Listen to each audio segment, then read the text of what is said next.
اسی لیے حضرت رسول اللہ صلی اللہ علیہ وسلم نے فرمایا الموت تحفۃ المومن، موت مومن کے لیے ایک بڑا نذرانہ، ایک بڑا ہدیہ ہے، بڑا تحفہ ہے۔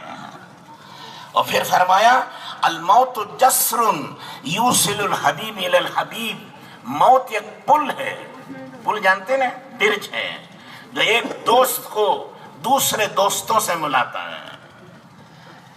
اور مسلمان کا اصلی محبت کرنے والی ذات وہ اللہ کی ہے۔ موت ہی کے بعد اللہ سے ملاقات ہو سکتی ہے۔ اس دنیا میں کوئی اللہ کو دیکھ نہیں سکتا، مل نہیں سکتا، لیکن موت ذریعہ بنتی ہے، سبب بنتی ہے اللہ سے ملنے کا۔ اور موت ہی ذریعہ اور سبب ہے تمام نبیوں سے ملنے کا۔ حضرت سیدنا آدم علیہ السلام، حضرت سیدنا ابراہیم علیہ السلام، سیدنا و مولانا محمد الرسول اللہ صلی اللہ علیہ وسلم سے ملنے کا موقع اب وہ موت ہی کے بعد ہو سکتا ہے، اس دنیا میں اب موقع نہیں ہے۔ اسی طرح حضرت ابو بکر صدیق رضی اللہ تعالیٰ عنہ، حضرت عمر فاروق رضی اللہ تعالیٰ عنہ، انصار و مہاجرین سے ملنے کا وقت وہ موت ہی کے بعد ہو سکتا ہے۔ کیوں آج مل سکتے ہیں، کوئی کہیں ملاقات ہو سکتی ہے؟ ہاں، موت ذریعہ بنے گی، موت کے بعد ان تمام انصار و مہاجرین سے ملیں گے۔ اسی طرح حضرت محبوب سبحانی قطب ربانی شیخ عبد القادر جیلانی رحمت اللہ علیہ سے ملنے کا موقع موت کے بعد ہے۔ آج ملنا چاہے تو آج نہیں مل سکتا کوئی، ہاں موت کے بعد آپ سے مصافحہ بھی کریں گے، مانقہ بھی کریں گے، اور آپ کے پاس بیٹھیں گے بھی، اور آپ کے نوران، آپ کے انوارات و برکات کو بھی حاصل کریں گے۔ حضرت خواجہ معین الدین چشتی اجمیری رحمت اللہ علیہ آج کوئی ملنا چاہے تو مل نہیں سکتا ہے، ہاں موت کے بعد ان سب سے مل سکتے ہیں۔ کیوں بھائی، جس دن حضرت محبوب سبحانی قطب ربانی شیخ عبد القادر جیلانی رحمت اللہ علیہ سے ملنے کا دن ہو، کیا وہ دن برا ہے؟ ارے بولو، برا دن ہے وہ۔ جس دن حضرت ابو بکر صدیق رضی اللہ تعالیٰ عنہ سے ملنے کا دن ہے، کیا وہ دن برا ہے؟ کیوں بھائی، جس دن آقا رحمت سرور کونین تاجدار مدینہ احمد مجتبی محمد مصطفیٰ حضرت رسول اللہ صلی اللہ علیہ وسلم سے ملنے کا دن، کیا وہ برا دن ہے؟ ارے برا ہے کیا؟ ہزاروں عیدیں اس پر قربان ہیں۔ جیسے میں نے کہا، عید جمعے کا دن بھی عید کا دن ہے، وہ جمعے کے بعد ختم ہو جاتا ہے۔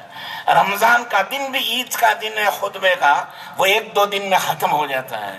اور یہ موت کے بعد کا جو دن شروع ہوتا ہے وہ کروڑوں سال تک باقی رہتا ہے، کبھی ختم نہیں ہوتا ہے۔ کبھی انبیاء علیہ السلام کے ساتھ بیٹھیں گے، کبھی شہداء کے ساتھ بیٹھیں گے، کبھی صدیقین کے ساتھ بیٹھیں گے، کبھی قطب و ابدال اولیاء اللہ کے ساتھ رہیں گے، اور اللہ یہ بھی موقع دیں گے کہ اللہ اپنی مجلس میں بٹھائیں گے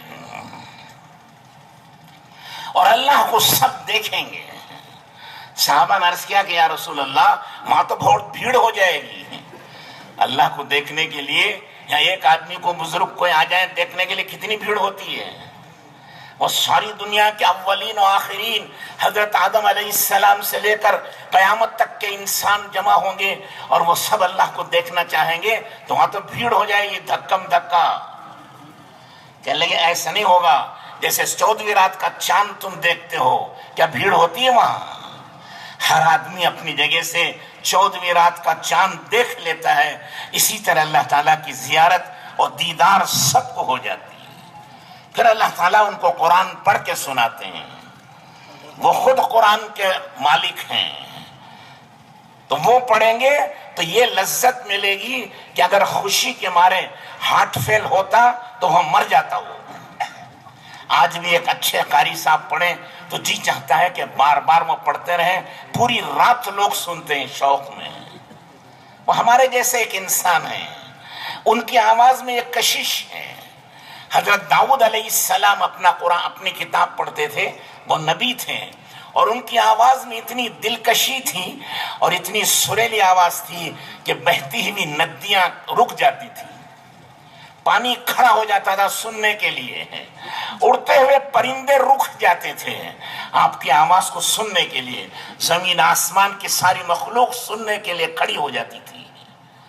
وہ نبی اور رسول تھے، اور اللہ جل شانہ ان سب کے پیدا کرنے والے مالک کو مہربان ہے۔ آپ کی آواز میں کتنی دلکشی ہوگی، اس کے ساتھ رہیں گے تو ہر روز ایک نیا عید کا دن ہوگا۔ آج اللہ سے ملاقات ہے، وہ ایک عید ہے، بڑی عید ہے۔ آج رسول اللہ صلی اللہ علیہ وسلم سے ملاقات ہے، وہ ایک بڑی عید ہے۔ آج ابراہیم علیہ السلام سے ملاقات ہے، وہ بڑی عید ہے۔ آج آدم علیہ السلام سے ملاقات ہے، وہ بڑی عید ہے۔ آج مکے کے مہاجرین و انصار سے ملاقات ہے، وہ ایک بڑی عید ہے۔ آج اولیاء اللہ اور بزرگان دین، قطب و ابدال و غوث و غوث العظم سے ملاقات ہے، وہ ایک بڑی عید ہے۔ ہر دن عید ہی عید ہے۔ کیوں ہم یہ سب چاہتے نہیں چاہتے ہیں؟ اس کے لیے کرنا کیا ہوگا؟ قرآن میں اللہ تعالیٰ کہتے ہیں وَمَن يُطِعِ اللَّهَ وَالرَّسُولَ فَأُولَٰئِكَ الَّذِينَ مَعَ الَّذِينَ أَنْعَمَ اللَّهُ عَلَيْهِمْ مِنَ النَّبِيِّينَ وَالصِّدِّيقِينَ وَالشُّهَدَاءِ وَالصَّالِحِينَ۔ جو کچھ میں بیان کر رہا ہوں وہ اپنی طرف سے نہیں، قرآن میں موجود ہے۔ اللہ تعالیٰ کہتے ہیں کہ جو اللہ کی اطاعت و فرمانبرداری کریں اور حضرت رسول اللہ صلی اللہ علیہ وسلم کی غلامی اختیار کریں تو قیامت میں اللہ تعالیٰ ان لوگوں کے ساتھ ملائیں گے جن کو اللہ نے انعام کیا ہے۔ اللہ کا انعام کس پر ہوا سب سے زیادہ؟ وہ نبیوں پر ہوا ہے۔ یہ قیامت کے دن نبیوں کے قدموں میں کھڑے ہوں گے۔ اس کے بعد اللہ کا انعام کس پر ہوا؟ شہیدوں پر ہوا، جنہوں نے اپنی گردن اسلام کے لیے کٹا دی۔ قیامت میں اللہ تعالیٰ ان کا بڑا درجہ رکھیں گے، ان کے ساتھ ان کو بھی ملائیں گے۔ پھر کس کے ساتھ؟ پھر صدیقین، حضرت ابو بکر صدیق رضی اللہ تعالیٰ عنہ، حضرت عمر رضی اللہ تعالیٰ عنہ، حضرت علی رضی اللہ تعالیٰ عنہ، حضرت عثمان، حضرت طلحہ، زبیر، سعد و سعید، عبد الرحمن بن عوف رضی اللہ تعالیٰ عنہ، یہ تمام صدیقین ہیں۔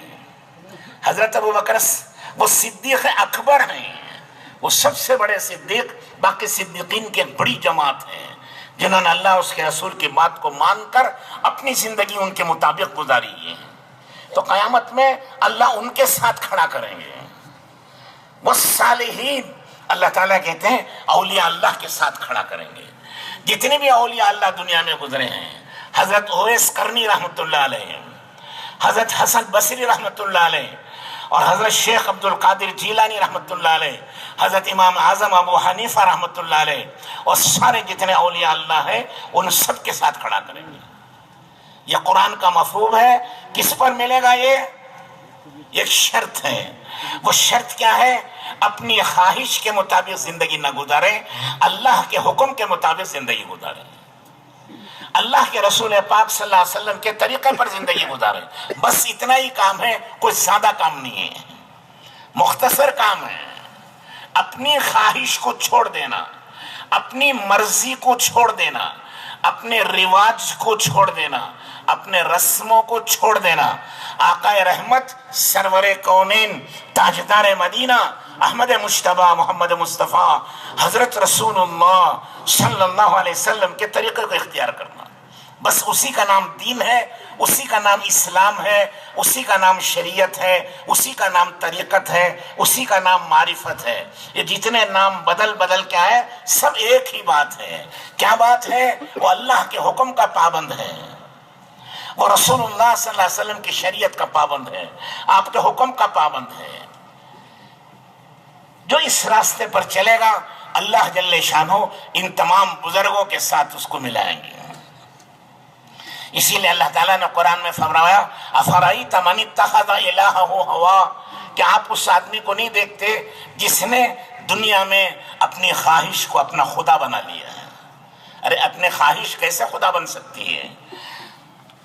فرمایا وہ خواہش کے مطابق چلتے ہیں، خواہش کے مطابق کھانے کھاتے ہیں، خواہش کے مطابق شادیاں کرتے ہیں، خواہش کے مطابق تجارت کرتے ہیں، وہ خواہش کو اپنا خدا بناتے ہیں، وہ خواہش کی بات مانتے ہیں، اللہ کی بات نہیں مانتے۔ اللہ کہتے ہیں وہ میرے بندے کہاں ہیں؟ وہ تو خواہش کے بندے ہیں کہ ان کی خواہش پوری ہونی چاہیے۔ اور اللہ کہتے ہیں تمہاری خواہشات پورا کرنے کے لیے ہم نے جنت بنائی ہے۔ جنت میں خواہشات پورا کرتے ہیں، یہاں نہیں پوری ہوتی. یا 2 لقمے کھانا زیادہ ہو جائے خے پاخانے شروع ہو جاتے ہیں، 2 لقمے کم ہو جائے کمزوری شروع ہو جاتی ہے. سمجھ میں آ رہی ہے؟ ذرا سا بڑھ جائے تو بھی طبیعت خراب، ذرا کم ہو جائے تو بھی طبیعت خراب. اور جنت میں کھاؤ تو کھاتے رہیں گے، 40 سال تک کھائیں گے، بھوک نہیں لگے گی، پیٹ خراب نہیں ہوگا. وہاں کا کھانا خواہش کے لیے ہے، ضرورت کے لیے نہیں. یہاں ضرورت کے لیے.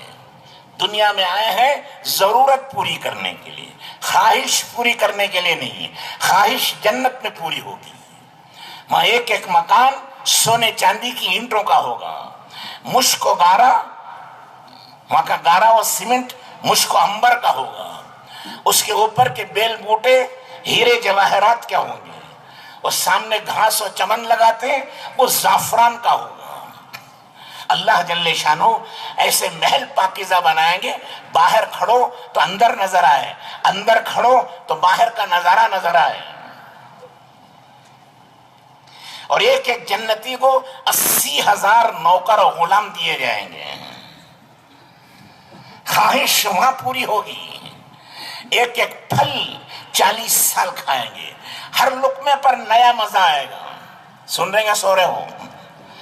آپ نے سیب ایک لقمہ قطرا تو سیب کا مزہ جی میں آیا کہ آم کا مزہ ہوتا تو دوسرے لقمے میں آم کا مزہ آئے گا. تیسرے لقمے میں آپ نے سوچا کہ جام کا مزہ ہوتا تو جام ہو جائے گا. وہ خواہشات ہی خواہشات ہیں. جو جی چاہے گا وہ سب کچھ ملے گا. آج جی چاہا کہ حضرت آدم علیہ السلام سے ملے اور ان کے ساتھ ناشتہ کریں، اللہ وہاں پہنچا دیں گے اور کوئی روک ٹھوک نہیں ہے. وہاں آزادی ہے، وہاں خواہشات ہیں. دنیا میں خواہشات نہیں پوری ہوتی. کتنا ہی آدمی کوشش کر لیں اس کے کام باقی رہ جاتے ہیں اور موت آ جاتی ہے. وہ یہی سوچتا رہتا کہ اور کچھ دن رہتا، اور کچھ دن رہتا، اور کچھ دن رہتا. وہ نہیں رہ سکتا ہے. صحت تھی، وہ صحت کو چاہتا ہے کہ میری زندگی صحت کے ساتھ رہے، لیکن بیماریاں آ جاتی ہیں. کبھی آدمی سوچتا ہے کہ میں جوان رہوں، وہ جوانی باقی نہیں رہتی، اس کی خواہش ختم ہوتی ہے، بڑھاپا آ جاتا ہے. کسی سے بھی کہو تجھے مرنا ہے تو گھبرا جاتا ہے. وہ موت سے ڈرتا ہے. اس کی خواہش ہے کہ زندگی ہمیشہ رہے، لیکن اس کی یہ خواہش پوری نہیں ہوتی. موت آ جاتی ہے اور موت کا جھٹکا لگتا ہے اور ساری دنیا اس سے چھین لی جاتی ہے. اس لیے اللہ تعالیٰ کہتے ہیں جو میرے حکم پر چلیں، میرے پیارے نبی کے طریقے پر چلیں، وہ میرے بندے ہیں، وہ میرے نبی کی امتی ہیں. جو خواہشات پر چلیں وہ خواہشات کے بندے ہیں.